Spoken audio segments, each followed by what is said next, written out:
표현되고 있나요? 네. 네.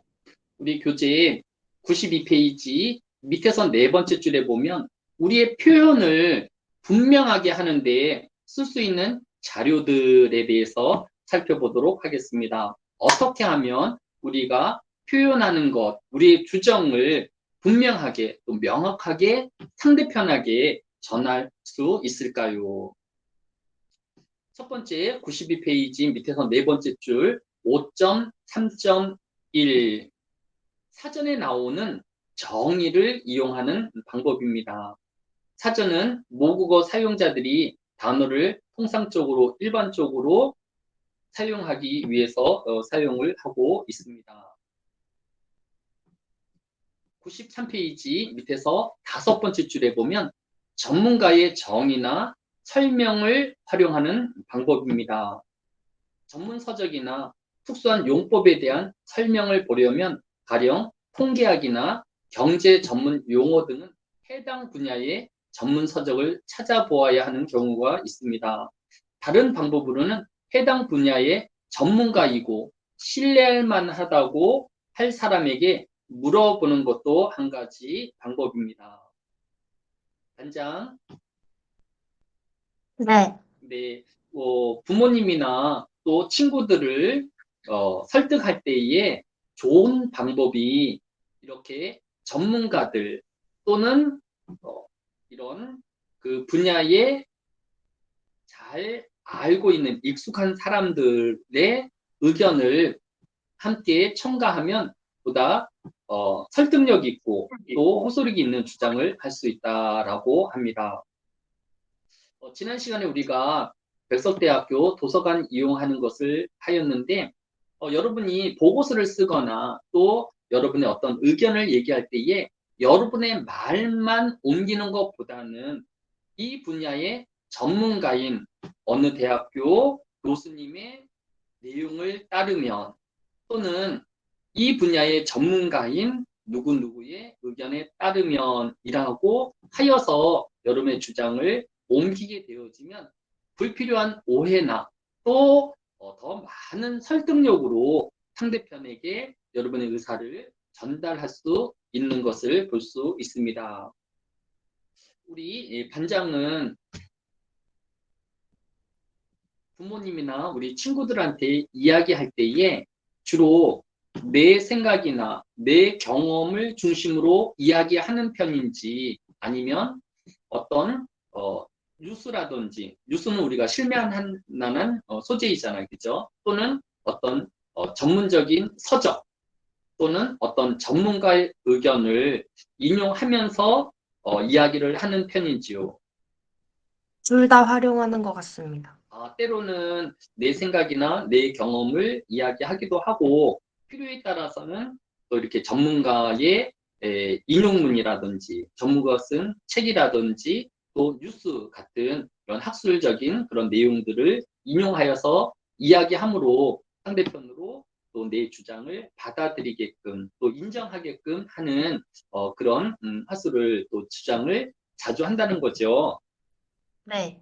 네, 그래서 지혜롭게 하는 것 같아요. 그래서 좀 편안한 분위기에서는 자신의 생각과 경험을 중심으로 이야기를 하고 조금 상대편을 설득해야 될 시간이 되어지면 이런 전문가의 주장이라든지 또 신뢰할 만한 뉴스거리라든지 이런 것들로 인용하는 것은 매우 지혜로운 방법이다라고 할 수 있습니다. 또 94페이지 밑에서 다섯 번째 줄에 보면 의미를 결정하고 규정하기 이미 확립되어 있는 용법을 서술하는 것이 아니라 중요하다고 생각되어지는 어떤 요소를 포착하기 위해 우리가 그렇게 쓰고자 한다고 선언하거나 규정하거나 결정하는 내용들입니다.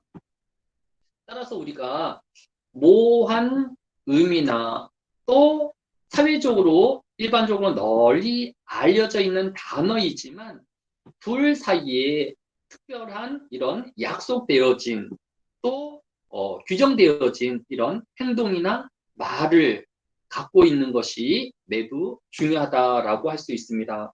혹시 반장은 우리 부모님이나 또 우리 주변의 친구들하고 이런 둘만의 비밀스러운 단어 또는 행동 같은 것을 가지고 있나요? 아니요. 아, 그 손흥민 선수에 대해서 어떻게 생각을 하나요? 이 멋있어요. 선수는 어, 모든 이제 학생들한테 매우 인기가 있는데 저는 손흥민 선수가 골을 넣는 것도 참 멋있지만 골을 넣은 이후에 그만의 어떤 특별한 제스처를 갖고 있는 것을 볼 수 있습니다. 그런데 이 제스처를 혼자만 하는 것이 아니라 동료 친구들과 함께 그 동작을 같이 함으로써 이런 많은 주목을 받고 있는 것을 볼 수 있습니다. 내가 가장 기뻐하는 그런 표정들 또 어떤 행동들을 그 동료들과 함께 나눈 것이죠. 그래서 저는 우리 장례지 학생도 부모와 또 우리 친구들 사이에 이런 둘만의 의미를 갖고 있는 단어들 또 어떤 행동들을 가지고 있으면 좋을 것 같아요. 예를 들어 가지고 부모님하고 이렇게 안아주는 이런 행동들을 갖고 있다라고 하면 많은 말을 하지 않더라도 이렇게 힘들고 어려울 때에 부모님을 또 자신이 힘들 때 안아주는 것으로 이렇게 표현하면 부모님의 힘듦을 내가 지지하고 격려하고 있다. 말을 그렇게 길게 하지 않더라도 내 그 감정을 그대로 이렇게 전달할 수 있을 것입니다. 따라서 우리는 우리 주변에 약속되어진 또 함께 공유되어진 이런 단어들을 규정하고 또 행동들을 특정하는 것이 매우 의미 있는 일이라고 할 수 있습니다. 우리 교재에 97페이지 여섯 번째 줄에 보면 우리의 표현들을 보다 분명하게 하는 몇 가지 방법들이 있는데 우리 반장 네. 네, 아까 어, 그, 이 지금 97페이지에 나오는 이 부분들은 중간고사에서 반드시 나온다라고 보아도 좋을 내용이기 때문에 꼭 기억하기 바랍니다. 첫 네. 번째, 동의어를 제시하거나 풀어서 주는 방법입니다.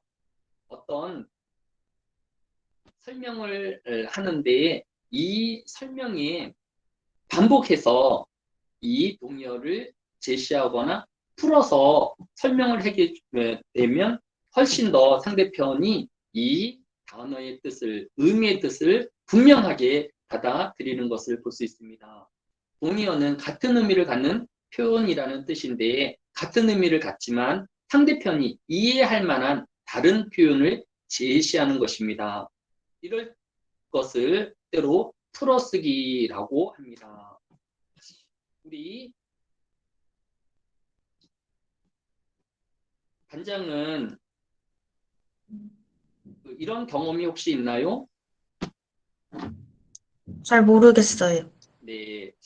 반장은 조카들이 혹시 없나요? 네. 아, 그러면 이제 나중에 조카가 생기거나 또는 어, 반장하고 좀 다른 영역에 있는 사람들에게 이야기할 때에 이렇게 동의어를 제시하거나 풀어주는 방법이 매우 효과적입니다.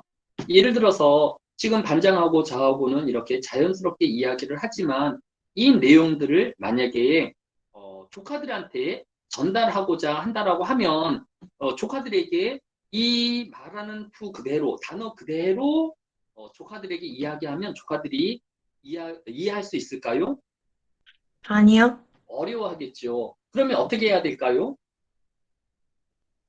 다른 말로 쉽게 설명해 줘야 돼요. 그래서 조카들의 이해 수준이라든지 지적 수준에 맞추어서 그와 비슷한 단어들, 아이들이 사용하는 그들이 익숙한 단어들로 어, 바꾸어서 풀어서 설명해 주면 그 아이들이 오해를 하거나 또 그 내용에 대해서 훨씬 더 잘 숙지할 수 있게 되어질 것입니다. 따라서 상대편의 지적인 수준이라든지 환경에 따라서 이렇게 같은 단어라든지 또 문장이라도 풀어서 설명해 줌으로써 우리의 표현을 보다 분명하게 상대편에게 전달할 수 있는 것입니다.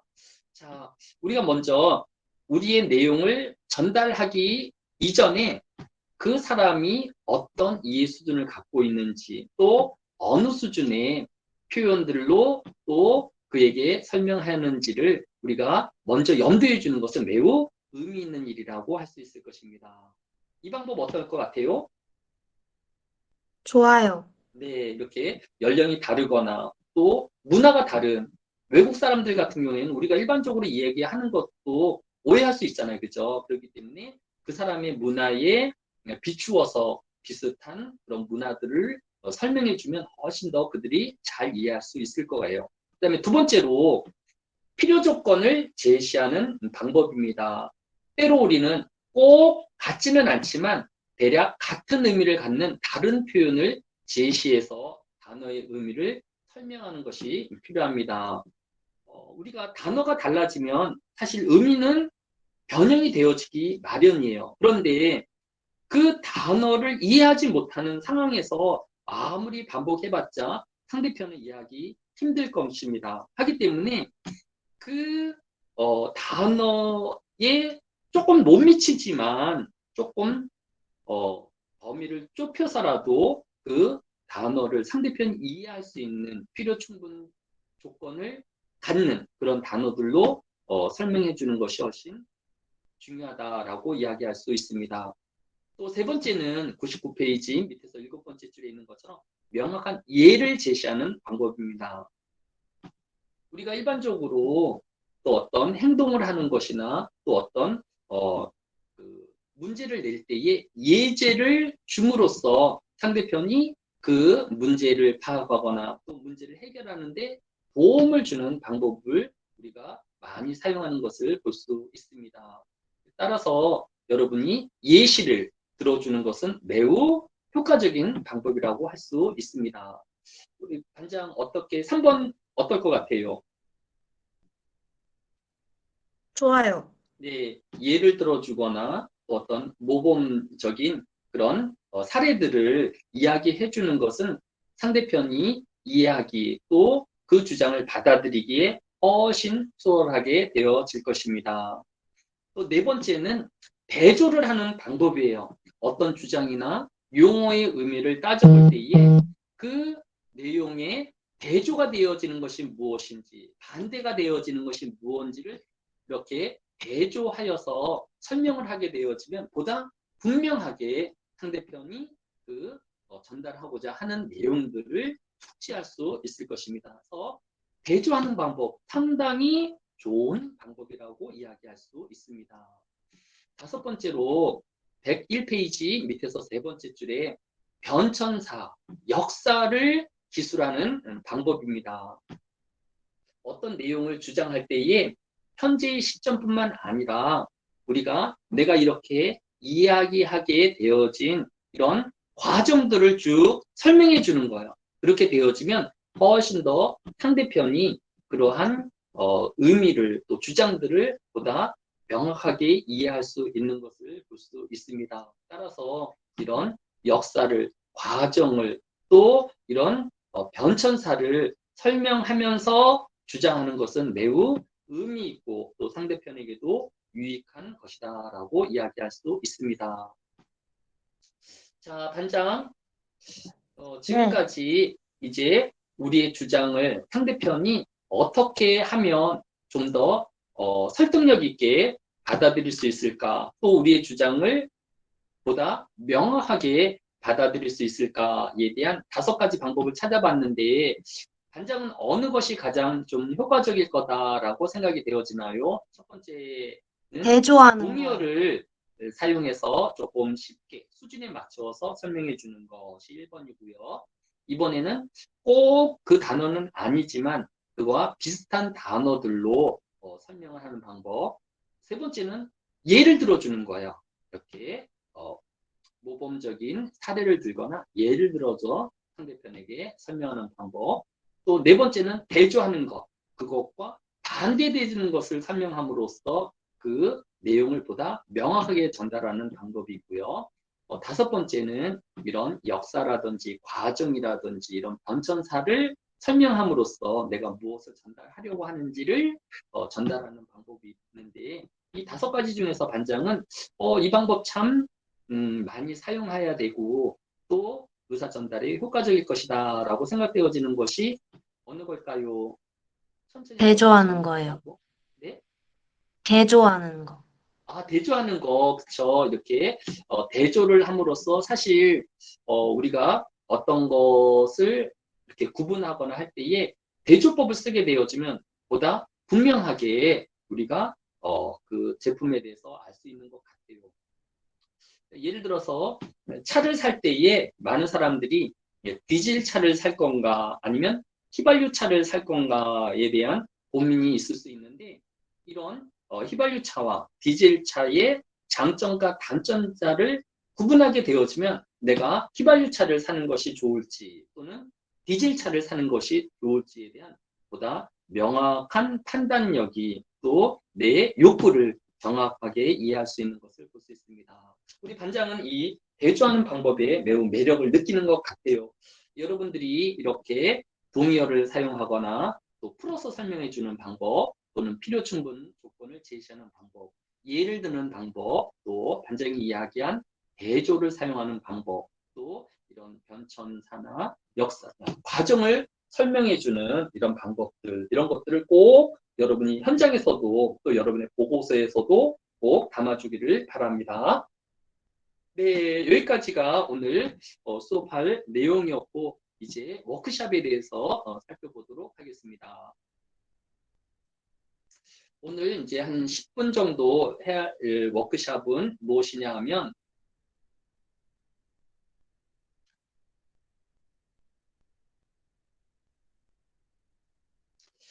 여러분들에게 프로그램 하나를 소개합니다.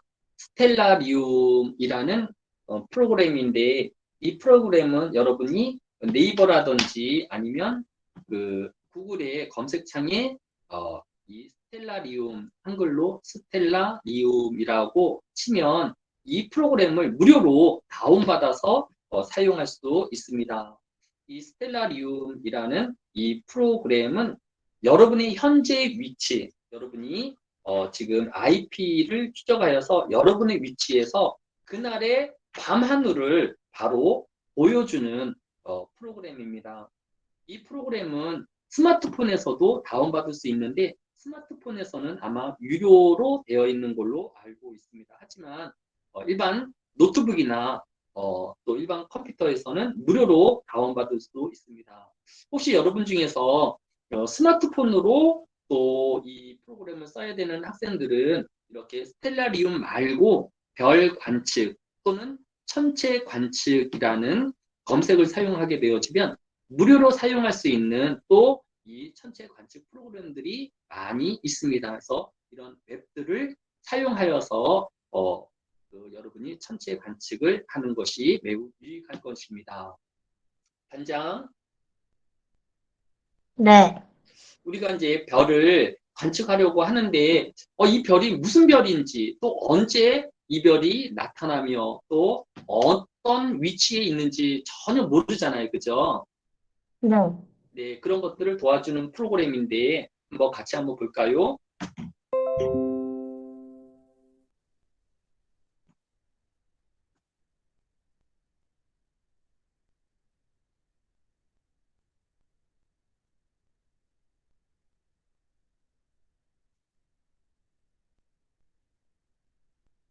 여러분이 스텔라리움이라는 이 프로그램을 깔게 되어지면 이처럼 여러분의 위치한 여러분 천안에 위치하고 있으면 천안의 현재의 하늘의 모습을 이렇게 보여주고 있습니다. 제가 지금 여기 이제 시간과 날짜를 띄워놨는데 아마 여러분이 이 프로그램을 깔게 되면 이게 안 나타날 수 있어요. 그런데 이 표에서 F5를 누르면 이렇게 날짜하고 시간을 나타나는 것을 볼 수 있습니다. 자, 날짜를 이제 오늘 밤으로 바꿔볼게요. 오늘 30, 어,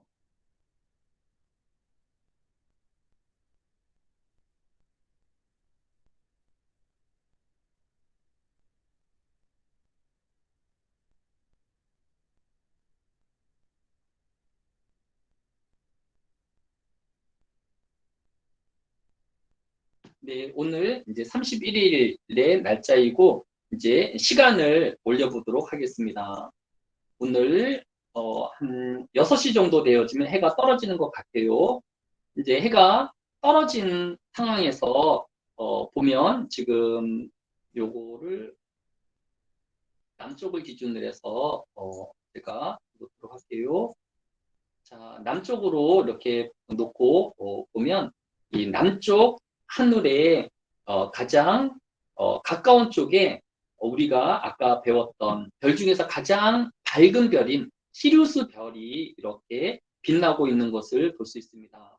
오늘의 시리우스 별에 이걸 클릭하게 되어지면 오른쪽에 그 별의 등급이 나오는데 마이너스 1.45 등급의 이런 밝기를 갖는 것을 볼 수 있습니다. 조금 더 시간을 올려볼까요? 이제 8시가 되어지니까 이제 깜깜한 밤이 되어지는 것을 볼 수 있습니다. 조금 더 올려보고, 네, 지금까지 우리가 알고 있는 별들이 없으니까 계속 올려볼게요. 네, 새벽 2시가 되어지면 직녀성, 백아성의 별이 보이는데 이 백아성의 등급이 이제 0등급 정도 되어지는 거니까 상당히 밝은 별이라는 것을 알 수 있습니다. 그 다음에 이제 4시가 넘어지게 되어지면 이제 남쪽 또 서쪽으로 이렇게 금성, 토성, 화성의 별이 보이는 것을 볼 수 있습니다.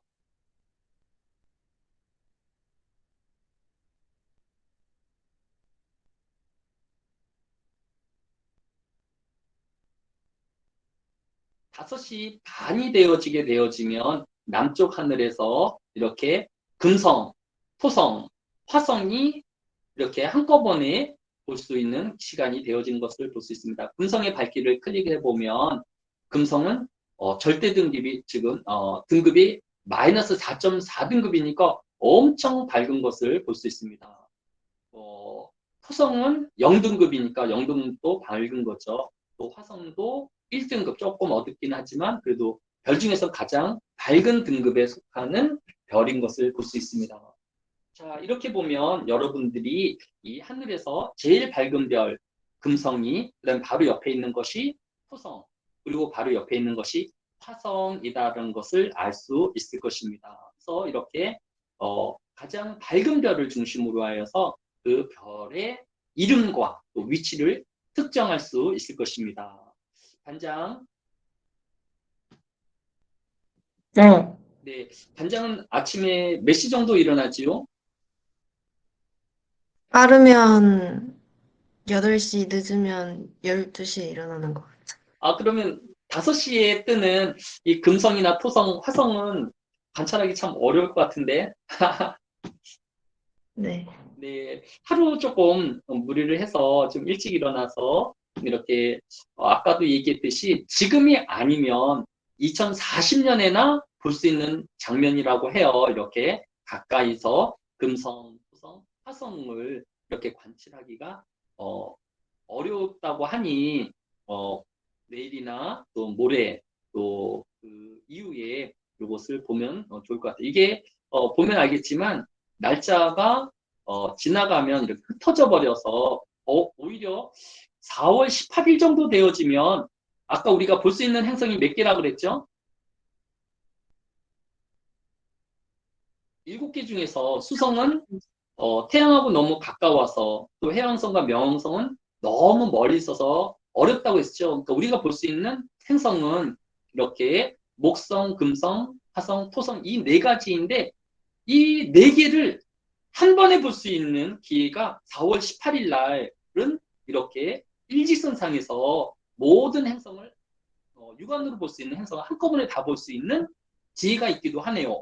이런 거는 저도 처음 보는 것 같아요. 그래서 물론 5시에 일어날 수 있다는 전제 하에서 자, 네, 네, 우리 이신지 학생은 그 전공하고 좀 이름을 좀 우리 학우들한테 소개시켜 줄까요? 저는 2학번 사회복지학과 청소년 전공 이신지입니다. 네.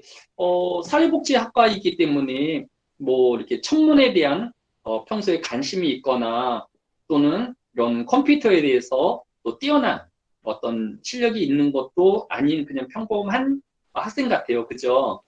네. 네, 근데 이신지 학생이 이 스텔리움이라는 프로그램을 전에도 한번 사용해 보거나 들어본 경험이 있었나요? 아니요, 없었습니다.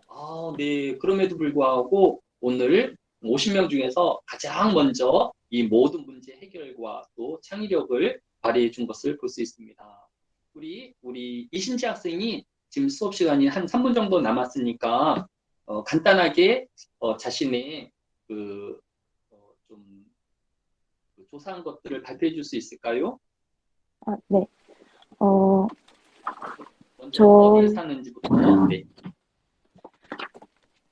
저는 인천에 살고 있고, 그럼 먼저 제가 인천에 대해서 좀 먼저 물어봐야 되겠네요. 인천은 좀 밤하늘에 별을 잘 볼 수 있는 지역인가요? 아니면 좀 인천에도 별 보기가 어려운 곳인가요? 제가 생각할 때는 바닷가라서 특히 이제 광해가 문제인데 좀 용이할 수 있을 것 같다라는 생각이 들기도 하고 인천도 큰 도시이니까 어렵겠다라는 생각도 반반 있는데 현장은 어떤가요? 어, 제가 있는 곳은 어려운 것 같습니다. 그쪽은 조금 밤하늘의 별을 많이 보기 어려운 지역인 것 같아요. 네, 그다음에 두 번째 우리 그 알데바란에 대해서 위치가 어디쯤인지 또 언제 이렇게 이 별을 관측할 수 있는지 좀 소개해 줄까요? 어, 서쪽에 위치한 별이고, 위치각은 31도, 그리고, 어, 2022년 12월 16일 오전 4시 36분으로 잡았습니다. 시간. 근데 우리가 수업이 6월 달에 모두 끝나요. 그리고 특별히 이 워크숍은 이번 주에 이렇게 모두 마쳐야 되는 거기 때문에 이 별이 꼭 12월까지 안 가더라도 아마 네. 그 시간대만 조절하면 얼마든지 이제 관찰할 수 있는 시간이에요. 근데 보니까 또 시간대가 좋지도 않아. 새벽 4시 36분이면 시간대도 별로 좋은 시간대도 아니에요. 그래서 날짜를 이렇게 쭉 하면 보통 8시, 9시에도 충분히 관측할 수 있는 시간대로 이렇게 옮겨올 수 있고 또 이런 밤 10시나 12시 사이에 관측할 수 있는 별로 해주면 좋을 것 같아요. 일단 이거는 이제 좀 일단 잡아두고 그다음에 이 알데바랄이라는 별에 대해서 우리 학우들한테 좀 소개해 줄 수 있을까요? 네. 황소 자리에서 가장 밝은 오렌지색의 별이고, 매우 큰 별로 밝기는 0.85 등급이고, 1월 중순 오후 9시 무렵에 자오선을 통과합니다. 그리고 지구에서 거리는 68광년이고, 도착하는 데는 약 2만 년이 걸릴 것으로 예상됩니다. 네. 이 황소 자리에서 으뜸별이네요. 가장 밝은 별이고, 밝기도 0.85 등급이니까 상당히 밝은 별인 것을 볼 수 있습니다. 지구하고는 상당히 멀리 떨어져 있는 거리예요. 그러니까 일광년이 빛이 1년 동안 가는 거리인데 68년을 가야 이 황소 자리에 있는 이 알데바랄이라는 별에 도착할 수 있다라고 하였습니다. 우리 이신재 학생이 우리 모든 학생들에게 있어서 가장 먼저 이렇게 워크숍을 마쳐 주었습니다. 다음 시간에 제가 앞 시간에 한 10분 정도 주어서 여러분이 이 워크숍을 마무리할 수 있는 시간을 더 드리도록 하겠습니다. 혹시 시간이 되어지는 학생들은 뭐 해보기는 하되 따로 수업 시간 외에 하지 않아도 여러분에게 불이익이 없으니까 또 다음 시간을 또 기대해 주기 바랍니다. 네, 우리 반장. 네. 네, 우리 장혜지 학생 오늘 또 어려운 부분들을 또 반장을 맡아가지고 또 저와 함께 수업을 진행해 주어서 너무 감사하고 또 3월의 마지막입니다. 4월 달에는 더 좋은 일들이 우리 모든 학생들 또 우리 장혜지 학생에게 함께 하기를 기대합니다. 특별히 오늘 감사합니다. 또 이 워크숍을 잘 맞춰 주어서 성공한 이신지 학생에게 큰 박수와 격려를 보냅니다. 오늘 여기까지 하겠습니다. 고생했습니다. 반장 애썼어요. 수고하셨습니다. 네. 수고하셨습니다.